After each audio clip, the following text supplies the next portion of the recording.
Hello and welcome to our little safety video regarding this and why these two don't exactly mix up. But we are gonna explain how you technically can make this safe, but overall we are not going to recommend or show you how to make this work well with this. We are just gonna give you details how to work with it.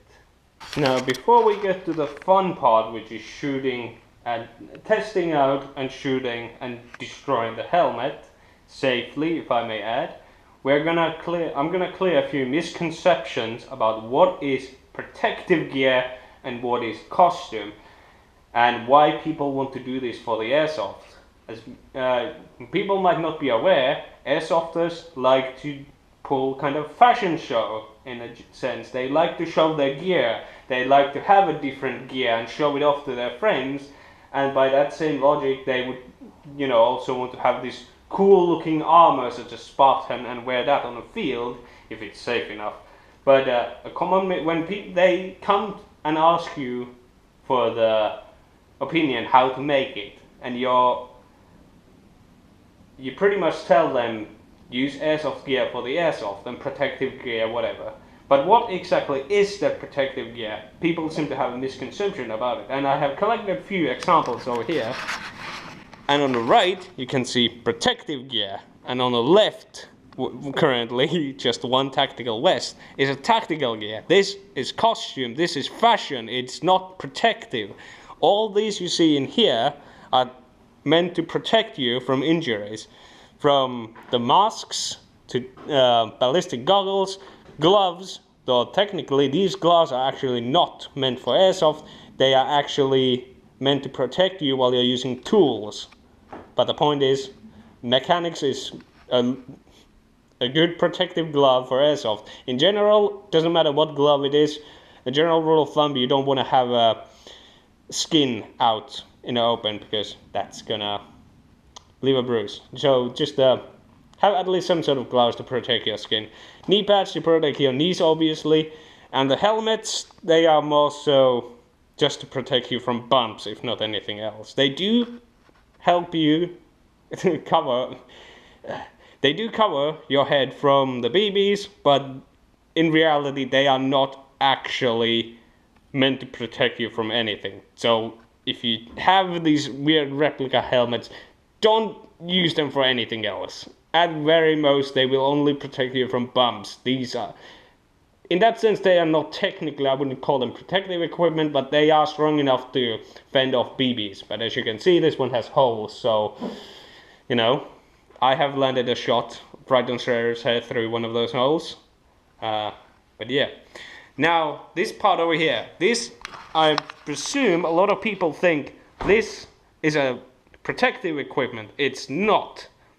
This is a common misconception. At any given time, this should never be a mandatory protective gear. And no one should think a tactical vest as a protective gear. Sure, plate carriers have an option to have foam or authentic plates in them, but in reality, these are never protective gear. They are not meant to protect you from BBs. In fact, that's the difference between a paintball and airsoft. Paintball actually does have a protective gear for the paintball impacts. They actually do have armor you put underneath. But in airsoft, you don't have that. You only have the costume. And the thing is, these break easily. Like, this particular vest here is actually mine, and it broke within 2 months of use. You can see that the clips are broken, the zipper is broken, and there's all sort of other problems with this vest in general. Not to mention it's very thin. This kind of vest is not meant to protect you. None of them really are, no matter how thick they are. That they should never be counted as a protective gear. If you have to wear one, I recommend wearing one, because it does dampen the hits.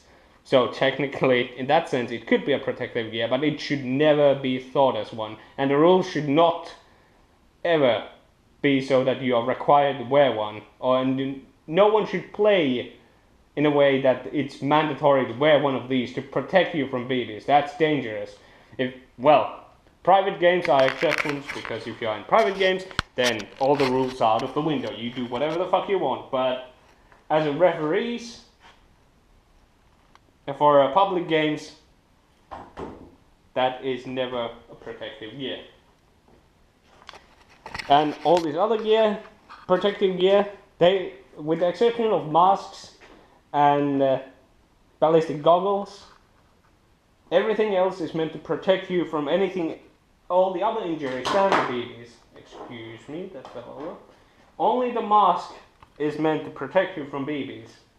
And even the mask you see here, this is a high quality, this is an expensive one. It's like 100 and something. So this is more than $100, dye I4. And you can see the holes in the middle. You would think that they protect you from BBs, but the very first time I was using this, one of my friends managed to shoot through those mouth holes a BB inside. It didn't hit very hard, but it's entirely possible. And yeah. But even though these all are technically meant for airsoft, and I've used quotes on that because a mask you see over here, I would never allow anyone to play with this without proper testing, because even though it's made for airsoft, it's marketed as one, it's still, just because something is marketed as an airsoft protection product doesn't mean it will actually protect you during airsoft. In fact, this mask should be frowned upon. One reason is the way this is a like iron fence mask, I don't know what, the mesh mask. And there's no problem when you have the right type of mesh. This is not the right type of mesh though. And the problem is, when I peel off, just from the side, it creates a hole. So this mesh is not even properly attached to the mask. The point where if you get enough BBs over there, boom, you're gonna have a hole. And if this happens to the side of the mask, it is dangerous. But we're gonna get more details into that when we shoot our cosplay helmet. But as you can see, the point of this is, just because something is designed for the airsoft doesn't mean it's safe. And we're gonna go more into details to how, if you're one of those people who will ignore all the safety tips that are going on here, I'm gonna give you a rundown what you need to make sure that works. Because I know there's someone who will make it, who will, despite all of these warnings, all of the safety things, will do it. And I'm gonna teach them how to do it safely, because it's only a matter of time. If they're gonna do it, at least do it safely and do it right. That way you will have a, not only you'll get to actually wear the thing, if it passes the test, it is safe enough. It's safer than most of the airsoft protective gear. Disclaimer, all that you see here is just costume only. This is not designed for airsoft. Nothing of it is even close that is designed for it. The only purpose this entire suit has is entertainment, wearing it on, and that's about it. It even breaks when it's being worn, let alone when you're putting it on battlefield. But hypothetically speaking, if all this actually worked, we are dealing with those issues right now. One of the things why you shouldn't make this armor. So today, here to help me demonstrate, we got Spartan S411 from Sherry's Anvil to helping me out here. And right off the bat, we're going to show you why exactly airsoft doesn't work too well with this Spartan armor and paintball in general. We're going to be focusing on airsoft specifically, but most of this stuff will apply to paintball as well. But before we get the whole safety issues of this armor, or potentially the safety issues, we're going to show you why this doesn't work with this, by starting with the simple procedure. Take an aim at there, good sir. Take a good close look to the camera. The visor and the field of view is extremely bad field of view. It's extremely restricted. You can't see below what normally would be, with the normal mask that's right in front of your face, you can see clearly down. And not only that, this whole entire chest area prevents you from actually seeing anywhere near your chest. So effectively, you're already at around this point, you can't see anything. So if you have mag pouches around here and you try to reload your gun, there's just oh, put your arms like this. See, he can't put his arm straight either because the chest piece and the shoulder pieces are preventing him from doing so. One thing about this helmet specifically that's going to affect your gameplay is that with any mask that is full face, you're going to be having trouble breathing. If you ever worn a gas mask, this is very similar to it. The problem is it's even worse. So, and what's going to end up happening, you're going to fog up instantly. It's already fogged out. You can't see it, but it's fogged for him. If you hurt him, that's another thing. Other people are not going to be able to hear you as well, which is important. Because when I get hit, I call it out loud, and if you call hit, it's much less hearable. Especially if you are even a little bit further away, the guy who just shot him won't hear it.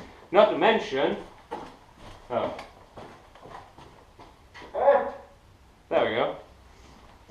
Now you guys can hear it right now because there's no game going on here and there's no action, no shooting and all that shit.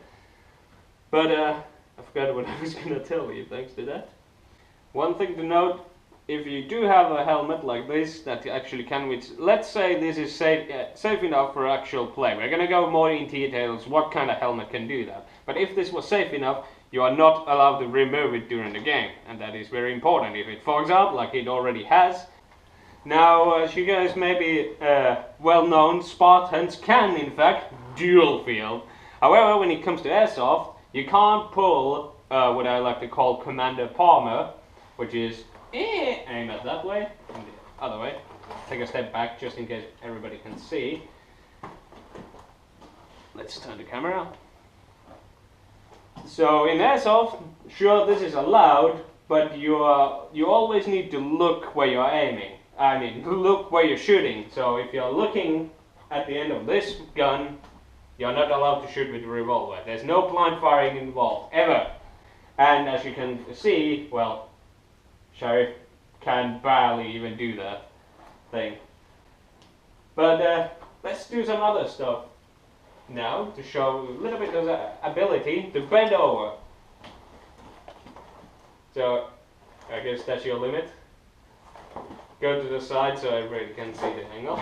So that's how far he can bend. If he drops anything, like the mag or anything like that, that's all he can do. And let alone if he falls over, good luck getting up. Try to get on your knees, or to one knee. Now, not comfort. Okay, get up. Don't break your suit. But as you guys can see, you can't really even take cover with this thing, which is a lot Spartan-like. In Airsoft, there's no armor that actually applies with the rules. Doesn't matter what kind of armor you're wearing, hit is a hit, no matter where it hits. There might be special rules for weapons if you get a weapon hit. For like instance, our arena here, weapon hits do not count, but in some other games you are not allowed to use that weapon as such. Armor usually don't have such a rules other than hit is a hit. Includes helmets and all the other stuff. Alright, so guys, we are here. Show the gun, sir.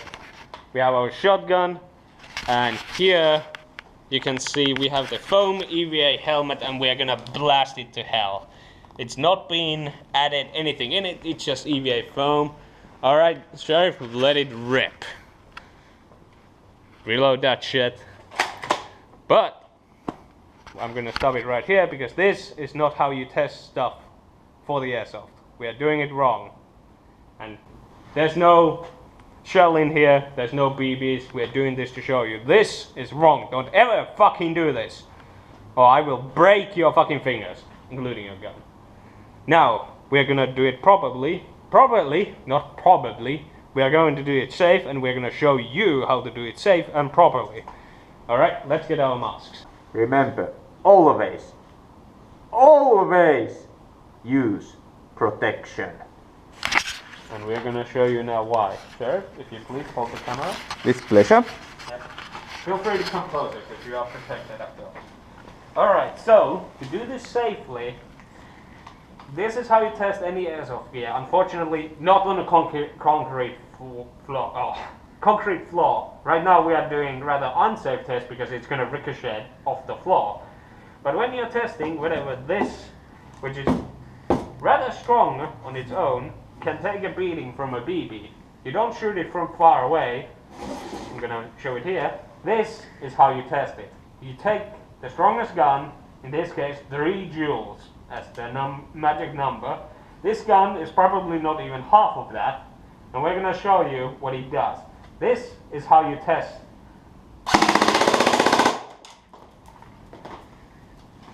And have a closer look. This gun, the BBs went straight through. Some of them got stuck. This is not acceptable. No BB should ever get stuck on your protective equipment.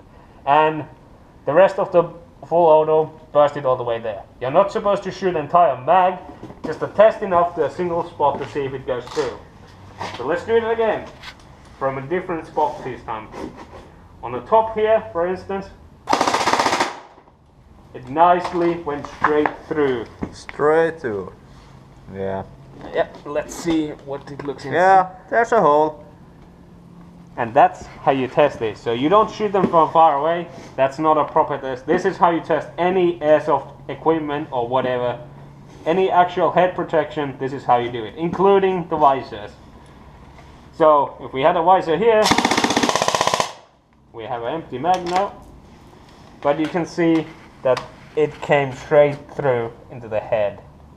From further away, this mask, this EVA foam might actually hold up, but a close-up, when you do a real test like this is the reason why you do this is because accidents happen, misfires happen, and that when they happen close, and the mask and the protection you have need to withstand it. It doesn't matter if the helmet can take it from far away when the danger can be lurking next to you.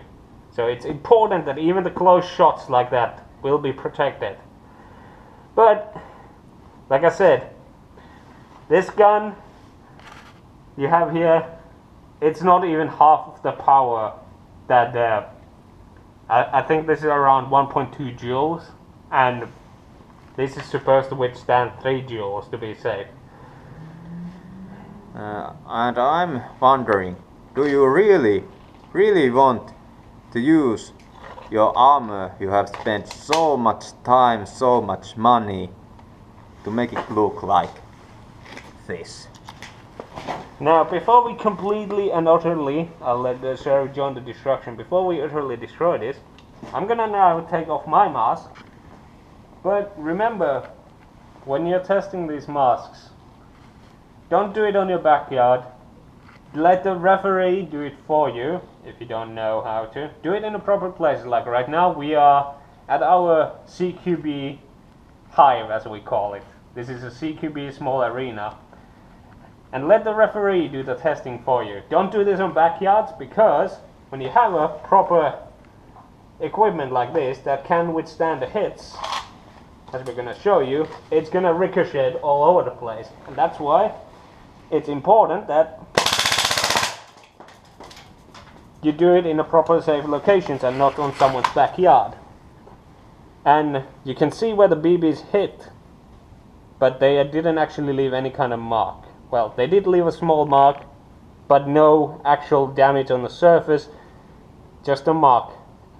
And yeah, this is a really cool mask. I love it. And that's what the mask is supposed to be able to withstand. So there's the difference between these two. This is safe, this currently is not, but when it can do what this does, this is equally safe. Whatever it doesn't matter if it's for airsoft or not, because a lot of airsoft stuff you see out there are grenades, there are mines, there are vehicles, there are all sorts of homemade shit. Helmets and protection are no new thing for airsoft as a homemade. The difference is whenever it can pull this off. Homemade, this stuff, when the results are this for homemade stuff, this is bad homemade. When the results are like this, that's safe and good homemade. Alright, so you just saw how this got destroyed. It's not destroyed yet because I filmed this before we destroyed it. And the point for that is to still show what could you do now that you know how to perform the test itself to test if it's safe for you.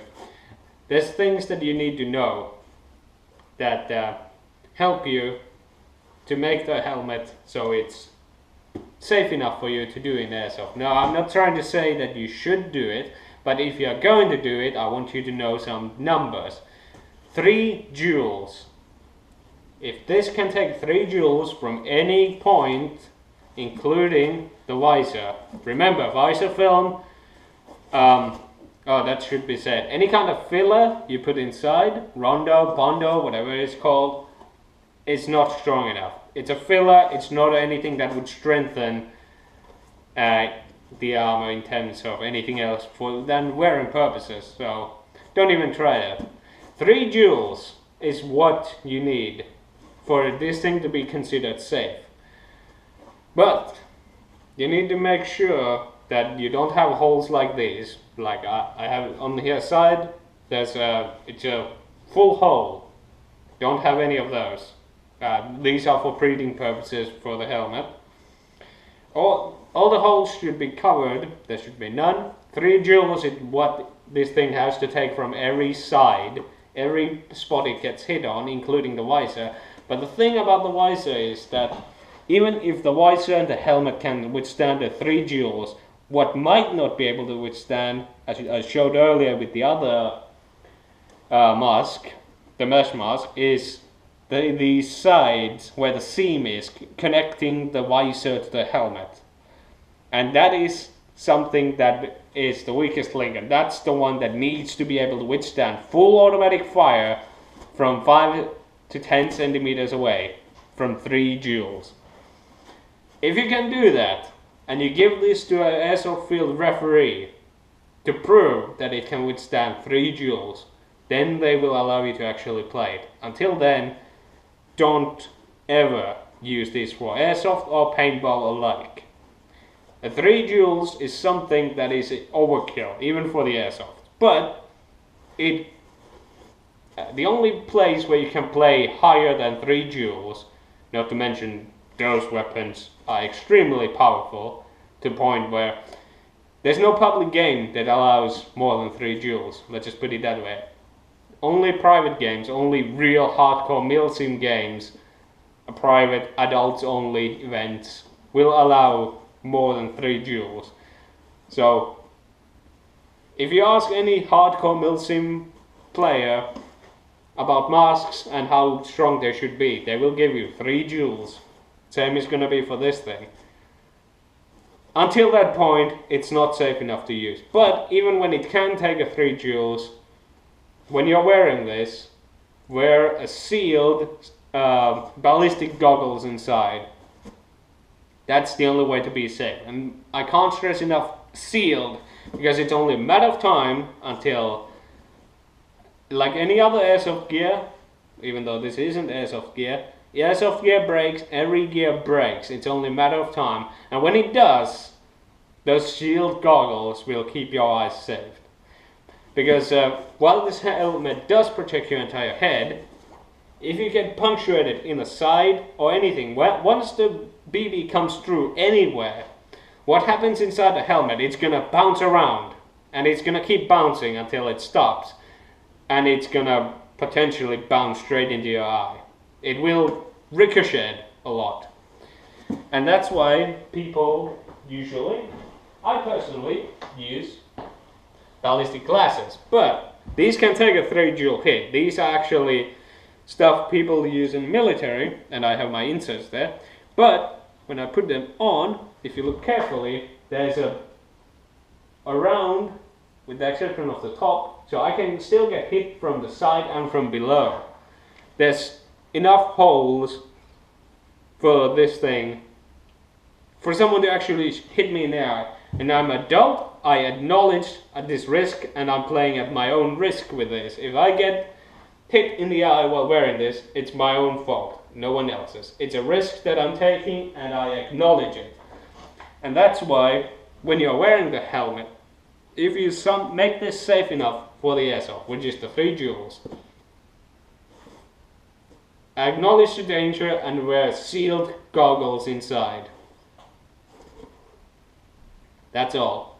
Now you know how to make your armor safe, even if, you know, there you have it. So now you can do it safe. You know all the things you should know. Now you can do it. I don't recommend it, but someone out there will do it, and hopefully now they will do it safely, and as an end result won't go playing until they have something that is 3 jewels.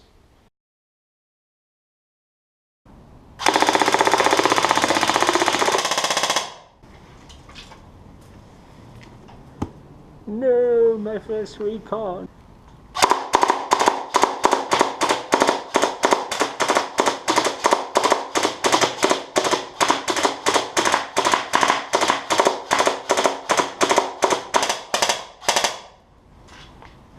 Tekee rumaa jälkeä. Mm-hmm.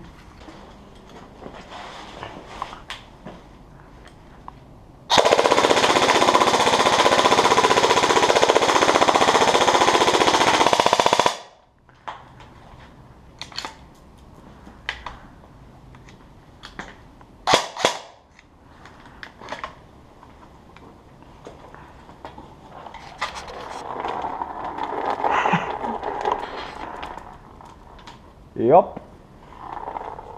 That's the way the cookie crumbles.